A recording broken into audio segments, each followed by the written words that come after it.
At first, I didn't think anything of it.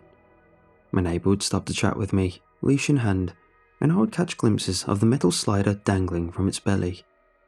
I assumed it was wearing a piece of pet clothing, or that perhaps it was the byproduct of some weird veterinarian procedure.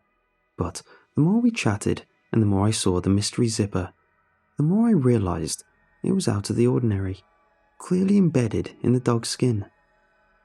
It drew my attention every time we engaged in small talk, until finally, one day, I decided to ask about it. Say, what is that zipper on the little guy's belly anyway? Oh, that? It's a long story. I wouldn't want to bore you. I've got nothing but time. I wondered if she could see the beads of sweat forming above my brow. Really, it's nothing. Just a safety measure. And that was it. She pretty much laughed it off, granting me little in the way of an explanation. Thinking back, her responses were downright vague and deflective. She could see how curious I was, so why not just tell me? And what exactly did she mean by safety measure? As unfruitful as our conversation was, I didn't press the matter any further. Days, weeks, months went by. I would occasionally see the dog's strange cosmetic feature, but I brushed it off every time, knowing it would only haunt me if I dwelled on it. Still, the thought itched in the back of my mind. It wasn't until a few months had passed that I would finally have the nerve to scratch it. I was pulling up weeds along my fence when I looked over at my neighbour's place, noticing the dog lying on the back porch. A stray cat wandered by, as often happened in our neighbourhood. Without so much as a warning growl or malicious stance, the dog trotted over to the cat and scarfed it down, the sound of sharp teeth colliding with bone. The cat screeched in agony until it was no more. In a minute flat, its entire body was devoured. I was in shock. The cat's cries alerted my neighbour to the situation. She raced outside, grabbed the dog by the collar, and pulled him into the house. Through the sliding door, it was tough to make out, but I swear she unzipped him and reached inside, seemingly adjusting one of his organs. He didn't flinch, not even a bit. After pulling her arm out, the dog dropped to the floor, dead as a doornail from the looks of it. She then carried him outside and placed him back on the porch, arranging him into a sleeping position before getting in a car and leaving for the day. This 5-minute span of visual information was unlike anything I'd ever witnessed. Words like gruesome, strange, and horrific are too tame to describe what I saw. I was appalled beyond measure. After the shock wore off, I hopped the fence and approached the dog's carcass. I felt its neck, cold to the touch, no pulse. I looked to its underside, and there it was. That godforsaken zipper in all its mysterious glory. I felt kind of bad for the dog dying, but I had to know what that damn thing was there for. I needed an explanation, for not only the dog's, but my neighbour's odd behaviour just moments ago. I slowly unzipped the dog's belly, placating my curiosity with the satisfaction of the metal sliding across metal. I spread each side of the opening with my hands and peered in, divulging the animal's inner workings. What I saw was absolutely dumbfounding. My neighbour's dog was animatronic. There was wiring, gears, a tank where its stomach should have been, the whole 9 yards. It didn't make any sense, but there it was, staring back at me from behind the zipper. After scurrying back home in shock, I decided that my best course of action would be to call animal control. I could tell them my neighbour's dog trespassed on my lawn and was attacking the neighbour's cats. They would show up, examine the robotic carcass, and then go from there. I knew there wasn't a protocol for this sort of thing, but I assumed they could take care of things and contact the appropriate people, whether it be the police, the government, or National Enquirer. As long as this weird predicament was taken care of, I could sleep easy, knowing that my neighbour's strange robot dog wasn't going around eating whatever it pleased. Simple, right? Nope. Far from it. Animal control took a while to get there. By the time they arrived, my neighbour had come home and disposed of the evidence, hiding the dog somewhere in her home. The animal control officer apologised for the misunderstanding and left, leaving my neighbour on a front porch glaring in my direction. It appeared privacy meant nothing to the local authorities, just my luck. The days that followed were different. My neighbour's dog had sprung to life, reactivated by its master, no doubt. They would walk their usual path around the cul-de-sac, but would not stop for small talk. I knew her dirty little secret after all. I was no longer a friendly neighbour to be conversed with. Oh no. I was an enemy, a danger to this woman's unusual way of life. Even if I meant no harm to her or her strange choice of pet, she didn't seem to see it that way. She continued to give me the cold shoulder for about a month and a half before finally speaking with me again on one of her daily strolls. "Hey there. Hello, everything alright? Just peachy, I'm having a cookout Saturday at noon. You're more than welcome to come." Strange. We weren't on speaking terms for over a month, and now I was suddenly invited over. Maybe this was her extending an olive branch my way, her way of saying, no hard feelings. "Yeah, sure, I can make it. Sounds like a good time." "Great, I'll add you to the list." As she walked away, I felt the need to apologize, even if a dog was a weird, cat-eating robot. "Hey, about that animal control call, I just wanted to say, don't worry about it. Water under the bridge. See you Saturday." She hurried off home, and that was that. Problem solved. Or so I thought. The night before the cookout, I couldn't sleep. I kept hearing what sounded like footsteps creeping around the perimeter of my house. Every time I got up to investigate, the sound ceased, and the coast appeared to be clear.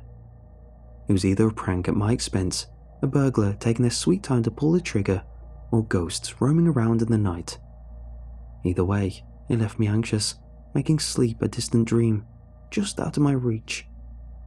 During a particularly loud set of footsteps, I raced downstairs, just in time to catch 4 glowing dots peering through my living room window. This was enough to make my neck hairs stand upright. Though terrified, I wasted no time grabbing a ball bat and storming out my front door to greet the would-be intruders. I may be old, but I can still kick some ass when needed, especially when it involves crossing my property line. To my astonishment, my yard was empty. I covered every side of the house, only to find no one, not a soul in sight in any direction I looked. I don't care how fast you can sprint. Nobody could have made it out of eyeshot in such a short period of time, even in those low-light conditions. Baffled and even more anxious than before, I locked up every last door and window in my home before crawling under the covers like a frightened child, scared of the mysterious figures lurking in the shadows. The footsteps dissipated over the course of the night, and as the sun came up over the horizon, so too did my fear. My waking nightmare had ended, but not before putting a weary, sleep-deprived frame of mind in its place. In a sluggish slur of movement, I grudgingly made my way to my neighbour's house around noon, ready as I would ever be for the neighbourhood get-together. Oddly enough, there were no cars in the driveway, aside from our own. I wondered if I got the wrong date, but after knocking on the door, she greeted me with a smile and rushed me into the house. We exchanged pleasantries, and she sat me down at a bar stool in the kitchen. After a few moments of awkward silence, I mustered up the courage to ask about the elephant in the room. "So, where is everybody?" "You're already here, silly." I tilted my head, puzzled. "What about everyone else?" "There is no one else. You're the only person I invited." All at once, the pieces clicked into place. I felt stupid for not realizing it sooner. Her sudden kindness, the noise the night before. There was no cookout. There was never any cookout. I was in the middle of a trap, lured in largely by my own idiocy. I should have guessed that something sinister was going to happen the moment I unzipped that dog. So, what happens now?" I asked. "You'll see. Just sit tight." I quickly jumped up from my chair and turned towards the door. With inhuman speed, she bolted in front of me, a large kitchen knife in hand. "Not so fast."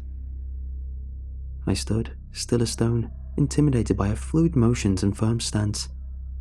We need to talk. About what? I knew exactly what. Don't play dumb with me. And that's when I noticed it. On her chest, peeking through the top of her blouse. I would have missed it had the sunlight coming through the window not danced across this metal. She had a zipper too. Stricken to my core with fear, my gaze was interrupted by an angry hand gesture. My eyes are up here. The moments that ensued are a bit fuzzy, but I can only guess that I was knocked out or chloroformed as I awoke strapped to a chair in a new room. Given the staircase, I assumed I was in a basement, though this realization didn't help me any. I attempted to break free of my restraints, but it was no use. Unless she freed me herself, I was fastened to that chair for life. In absence of mobility, I decided to give the place a once-over. The staircase was to my left and a concrete wall to my right, but directly in front of me was a workstation, complete with about a dozen computers. This is where my neighbour sat, a USB cord snaking out of her unzipped chest, typing away at a blinding rate. Her motives were still unclear to me. Though confined to the one view, I was able to turn my neck enough in both directions to form a decent picture of what was behind me. It was a wall of cages, each housing an identical copy of a dog. They didn't move, even in the slightest, likely just as animatronic as she was. What on God's green earth had I stumbled into? Just then, my neighbour ripped the cord from her chest and walked over to me. Ah, good. You're awake. Did you have a nice nap? I refused to reply, looking her up and down in disgust, trying to make out what this thing was that was speaking to me. What's the matter? Dog got your tongue? I remained silent, in lieu of her taunting me. That's alright. You just need to listen.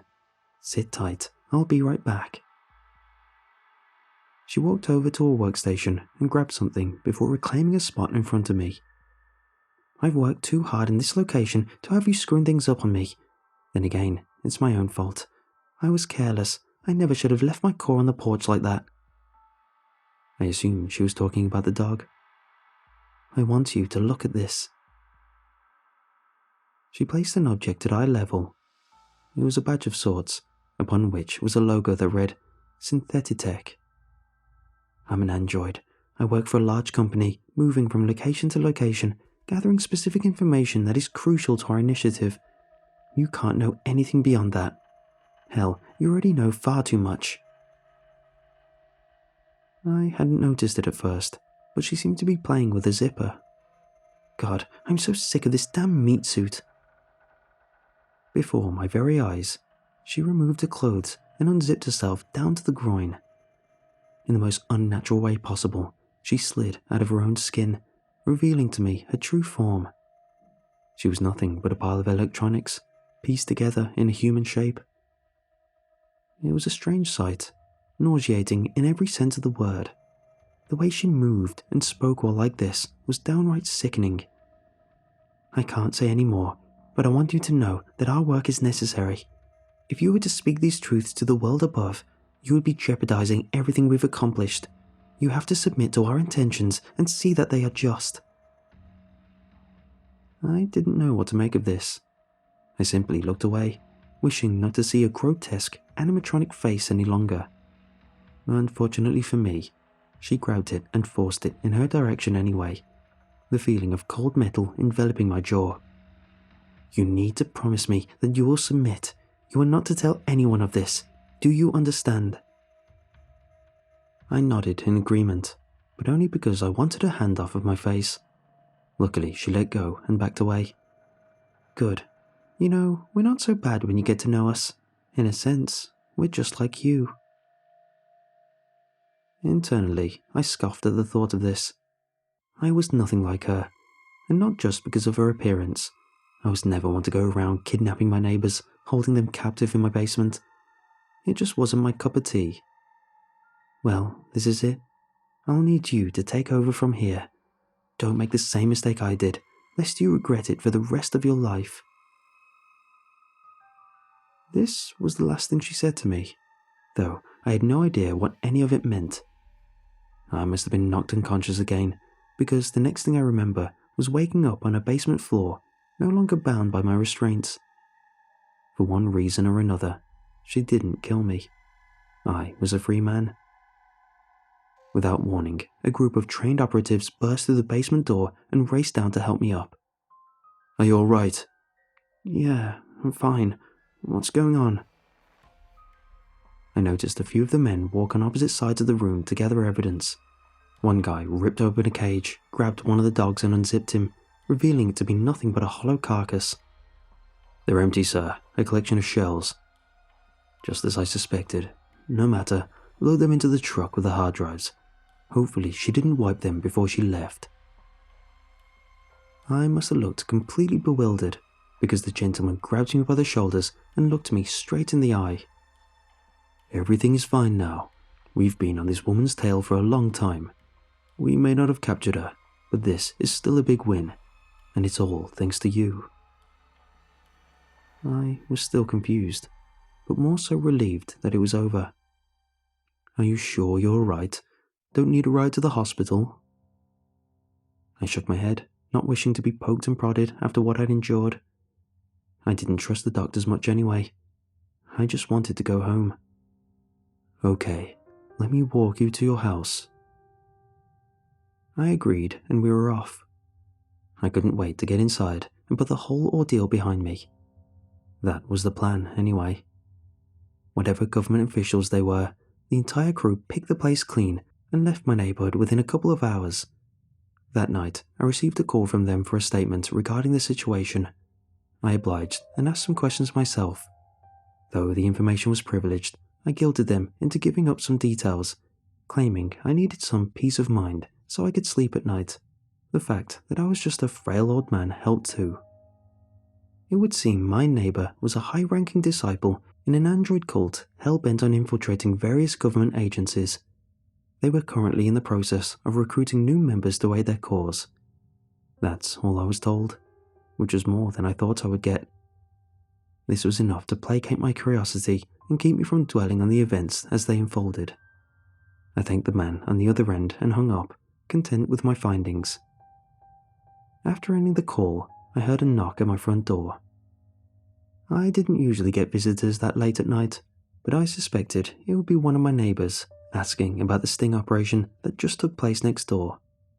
I opened the door, and to my surprise, there was no person there to greet me. No, not a person. Instead, there was a dog, identical to my neighbor's. Before I could process its arrival, it trotted inside and sat on the floor. A voice then emanated from its collar. "Shut the door." I did as the dog said, baffled and afraid. "Hello, I am serial number 724234. I will be your core companion on your journey of fulfillment. True adventure awaits. Would you like to begin your first task?" I didn't know how to respond, or what in God's name was happening, but it was at this point that I felt an itch running up the length of my torso. It was subtle at first, but grew to the point that I had to reach down my shirt and scratch at it. That's when I felt a familiar metal caress my fingers. It took a moment for it to sink in, but I knew exactly what I was feeling. It was a zipper.